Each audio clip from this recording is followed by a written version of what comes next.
Está con nosotros en su programa Café con Leche, la voz de los latinos en América. Estamos transmitiendo desde Hermosa 1470M, 96.9 FM. Les habla Lilia Galindo, me acompaña Michael Dutton como todos los miércoles y tenemos al doctor David Bronstein.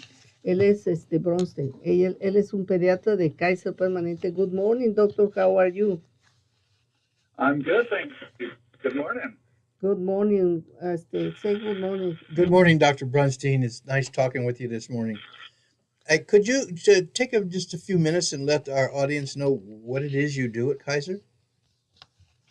So at Kaiser Permanente, I'm a pediatric infectious disease specialist. So I'm the one when kids get very sick with infectious diseases, I'm the one they call. In fact, I believe I'm still the only pediatric infectious disease specialist for the entire Antelope Valley, Kaiser or non-Kaiser. So you can imagine over the past few years, I've been a little bit busy with just a little, sick kids, unfortunately.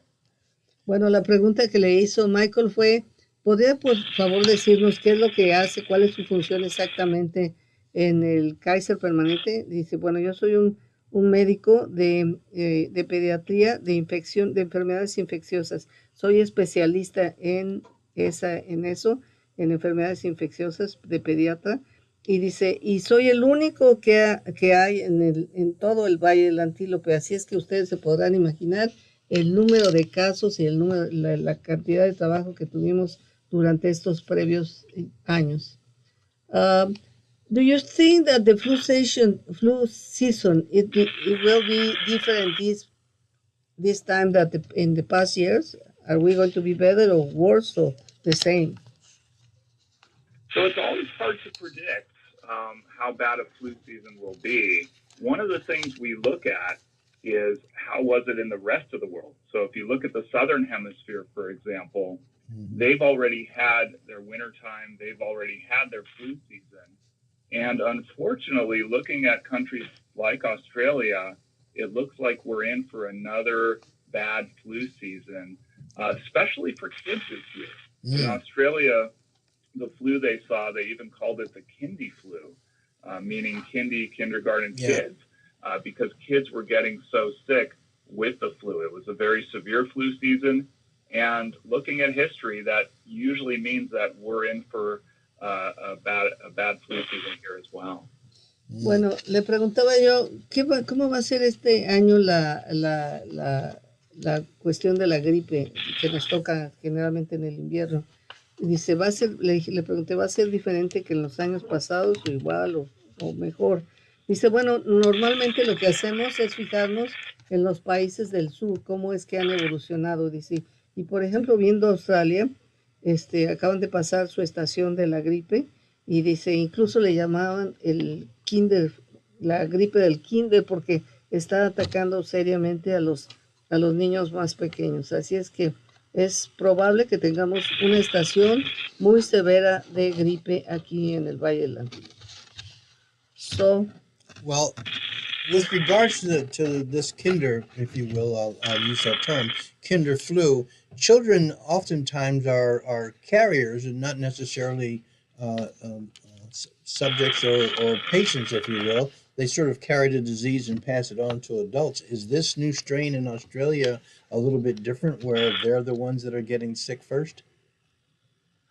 So that always is a concern, that kids can often even get the flu without knowing they have it and then pass it on to someone who's more susceptible. So that definitely does happen. But there are strains of flu that seem to predominantly target some of the younger folks, whether it's kids or even healthy adults. If you remember the 2009 H1N1 or swine flu pandemic, as we called it back then, that was targeting kids, healthy adults, pregnant women. And this feels like one of those similar kinds of years. Hopefully not the same magnitude as before, but it's a similar kind of flu that can make kids very sick, especially the younger the kids are, the sicker they can get. Bueno, le estaba preguntando Michael, dice, normalmente los niños, dice, son los portadores de la gripe más que enfermarse. Va a suceder lo mismo y dijo el doctor, dice que él él cree que en esta, dice, los niños a veces desarrollan síntomas muy leves de la gripe, pero son portadores de ella y obviamente la contagia a otros adultos. Dice, en el año de 2009 tuvimos un tipo de epidemia muy gruesa, muy fuerte, que afectó a muchísimos niños y también a personas adultas, jóvenes, a mujeres embarazadas. Y las situaciones que lo más jóvenes que los niños están, lo más grave que enferman, y es posible que tengamos este tipo de gripe en esta temporada. Well, doctor, what are the best things that we can do to keep the babies safe and ourselves and families from this new flu season? Yeah, so lots of things that we can do to make sure we're safe, not just from flu, but other respiratory viruses. Mm-hmm. So, we always talk about washing our hands, and, especially one of the important things is if your child is sick, don't send them to school. Yeah. If we're sick, we shouldn't be going to work. I know we've gotten a little bit more lax lately and are like, well, if it's not COVID, I can do whatever I want. But the reality is we don't want to be spreading those germs. So protecting each other is very, very important. But honestly, the most important thing we can do to protect ourselves and our kids is to get the flu vaccine. Right. Because then we build up our own immunity, our own antibodies to fight the virus. And even if you get exposed to the flu, even if you get sick with the flu, the vaccine is going to protect you from the severe complications of the flu that can put you in the hospital or worse. Okay. Bueno, la pregunta era, ¿qué son las mejores cosas que las personas pueden hacer en este momento para librarse de que ellos o sus familias vayan a estar enfermos y que todos estén seguros? Dice, bueno, pues podemos hacer muchas cosas para prevenir la gripe y otras enfermedades de tipo respiratorio. Primero, lavar nuestras manos, continuar lavando nuestras manos. Si están enfermos los niños, no hay que mandarlos a la escuela, y si está uno enfermo, no hay que ir al trabajo. Dice también, obviamente lo que estamos haciendo cuando vamos enfermos al trabajo, estamos dispersando todos esos gérmenes, y lo más importante es, pues, para evitar consecuencias graves, el obtener la vacuna contra la gripe. La vacuna nos va a ayudar a pelear todos esos virus y va a hacer que no enfermemos gravemente, y aun si enfermamos, vamos a poder resistir mejor estas enfermedades. Well, Doctor, can you tell us about the safety of these flu vaccines? A lot of people are frightened of those things sometimes. Absolutely, yeah. The flu vaccine is incredibly safe. We've been giving this vaccine for decades now. We've given billions of doses literally over the past decade or so. It's tremendously safe. It cannot cause the flu. I know I hear that a lot in my patients saying, isn't the flu shot going to give me the flu?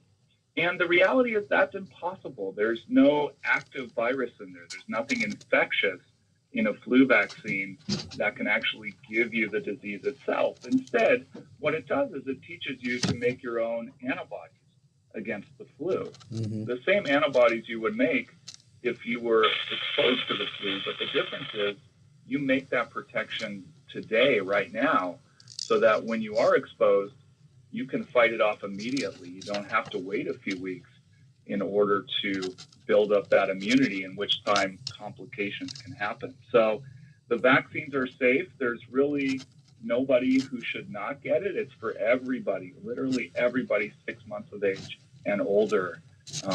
Very, very important. Michael le preguntaba qué tan segura es la vacuna de la gripe. Dice, porque hemos oído algunas personas que están preocupadas por la seguridad de las vacunas. Y el doctor dice, esta vacuna es muy segura. La hemos aplicado por décadas ya, o sea, por más de 10 años. Y dice, y se han aplicado billones de dosis en los últimos 10 años.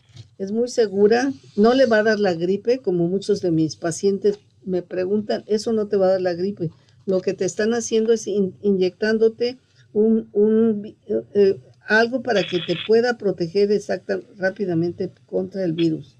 Pero no tienes ningún problema cuando te pones la vacuna, eso te va a proteger y en lugar de que te enfermes grave, te vas a enfermar muy levemente y si tú no te pones la vacuna, cuando te enfermas, entonces hasta se tarda tiempo para que tu cuerpo pueda reaccionar al virus y con la vacuna inmediatamente tu cuerpo puede combatir ese virus. Así es que para todo aquello que tenga de 6 meses y más grande, hay que ponerse la vacuna de la flu. Doctor, we are going to take a break and we will be